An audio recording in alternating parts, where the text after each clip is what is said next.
Luxurious Credit, and I am sitting here today with Rosa Accosta, fitness trainer and model.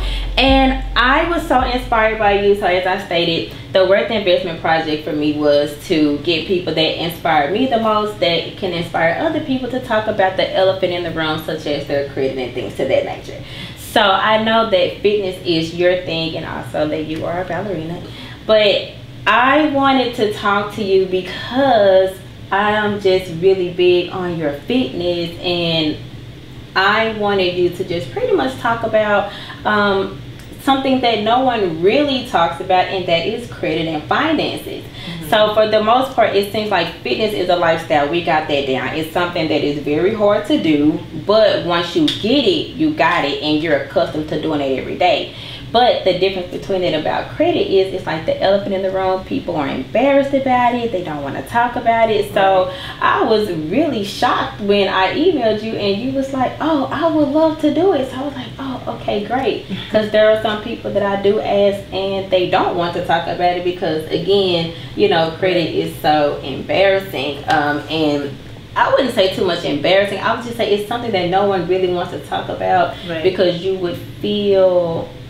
You don't want people to judge you off of your finances. Right. Does that make sense?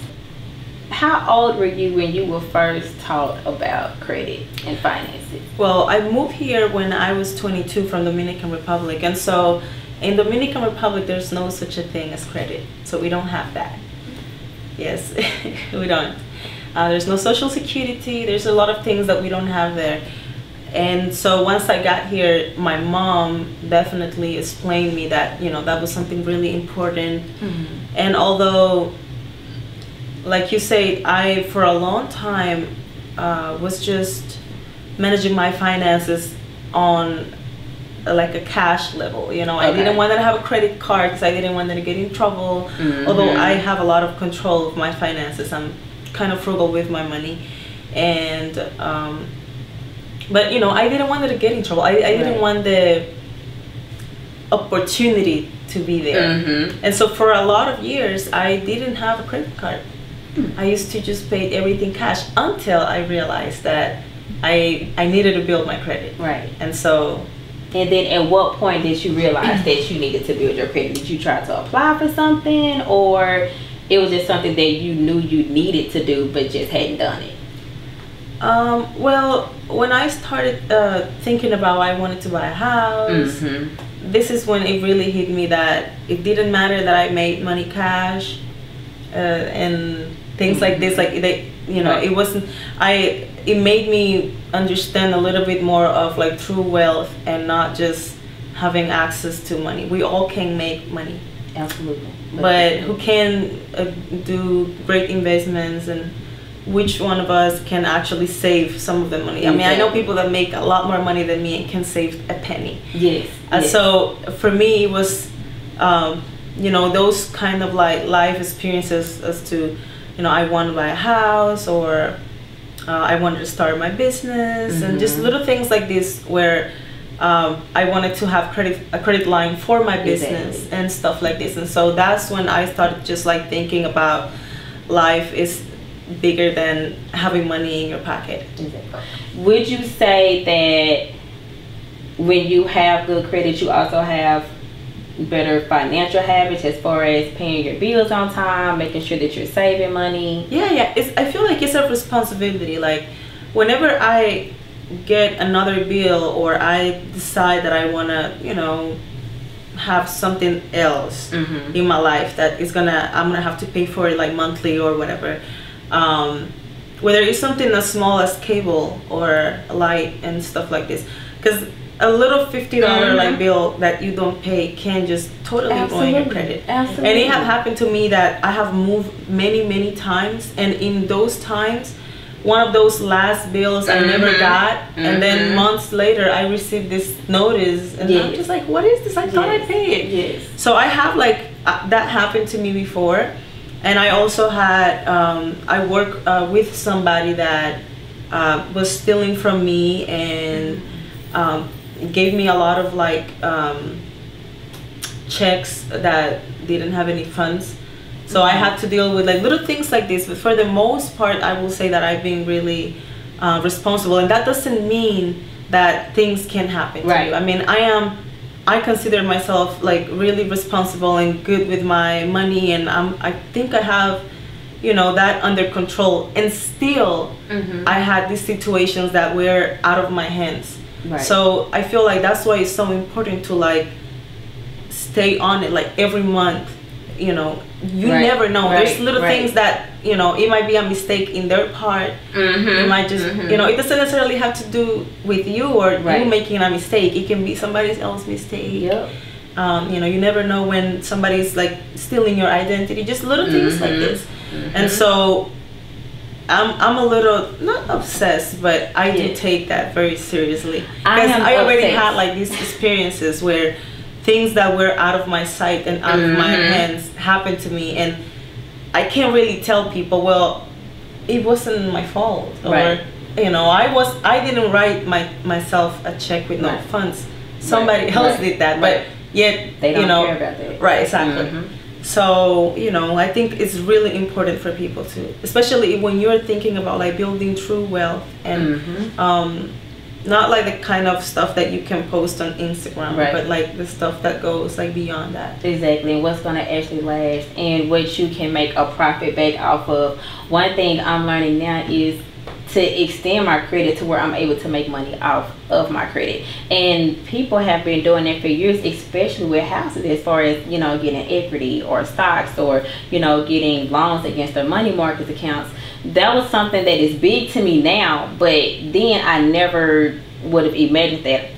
For me, just being able to pay my $25 minimum payment on my credit card was like a big step for me. So one thing that I am learning is, as far as investing into myself, is if I really want nice things, if I really want something that will continue to last, my credit is definitely going to open that door for me. So that's something that I wanted to share with other people as well. And I think the biggest misconception is, you know, as you stated, that a lot of times when things happen, people automatically assume that, okay, we'll brush it up under the rug, or, you know, it's going to be okay, or don't worry about it. But lenders, they don't care about that at the end. They want their money, and they do not care about, oh, well, I didn't do this, I had no idea. Or the biggest thing is that you said, which happens to me and people quite often, is when they move that final bill, it will go to that last resident, and a lot of times people do not know to give them the forwarding address.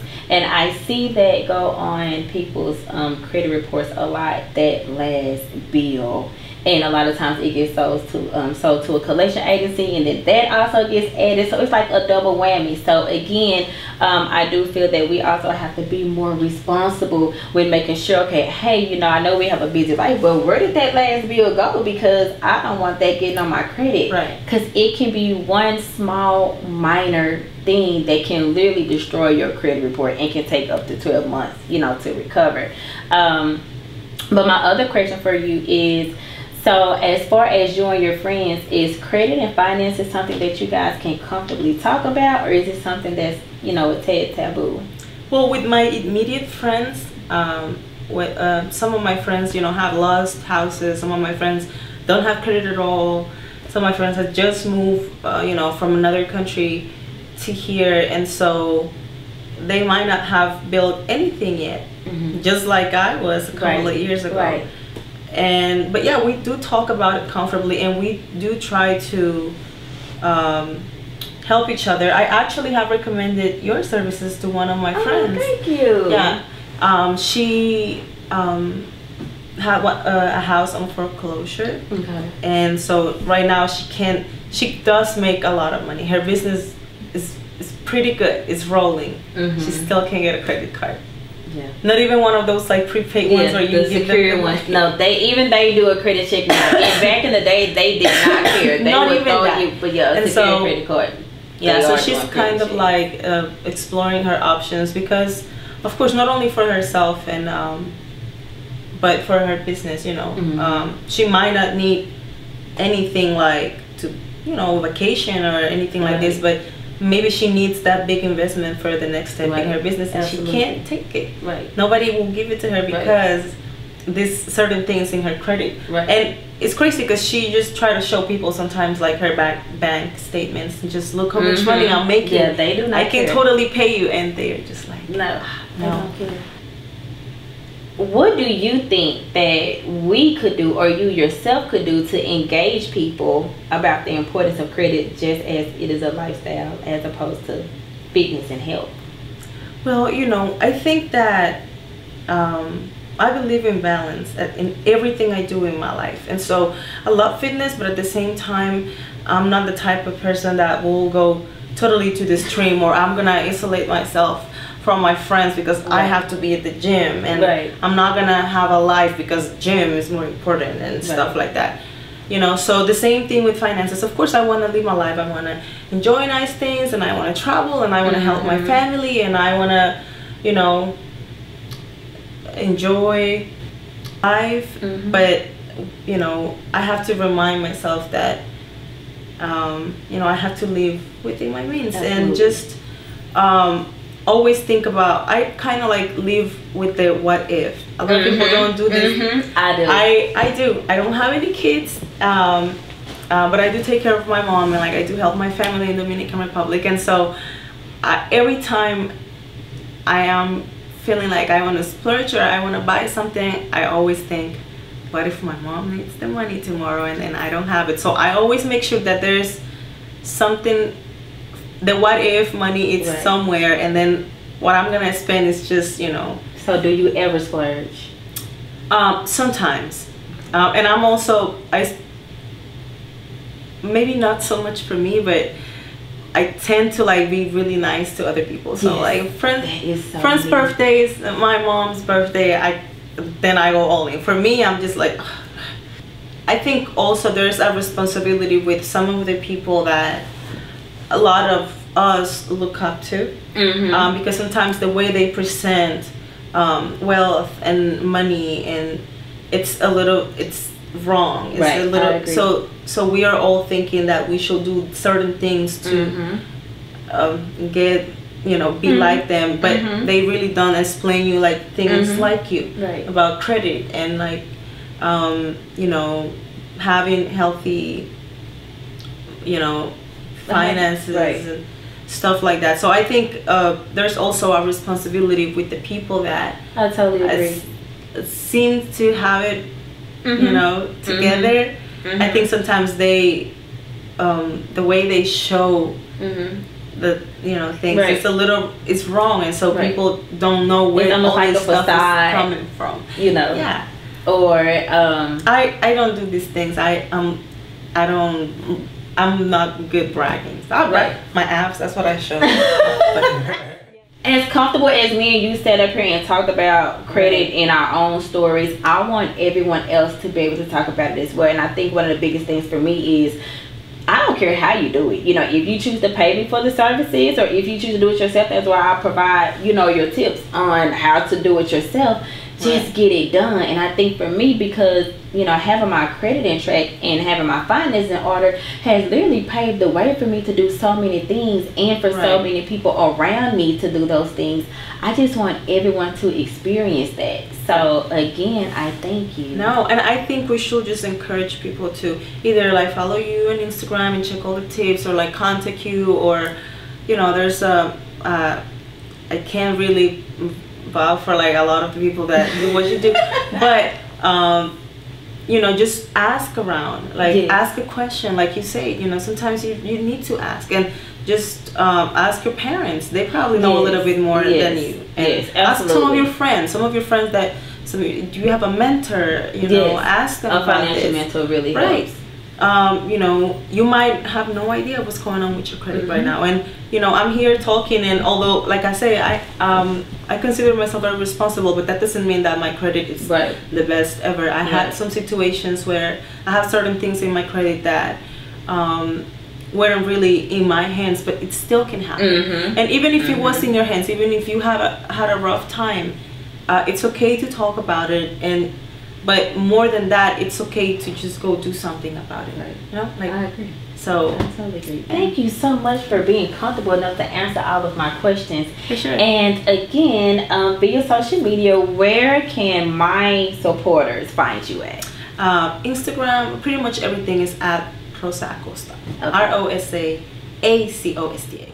But thank you again. No, I really, thank you. really appreciate it. Like, you just have no idea how much this mission means to me. And for people like you to just really come out and come forward. And you have, I mean, seriously, I told a few of my friends that I was going to interview, and they were like, oh my gosh, are you serious?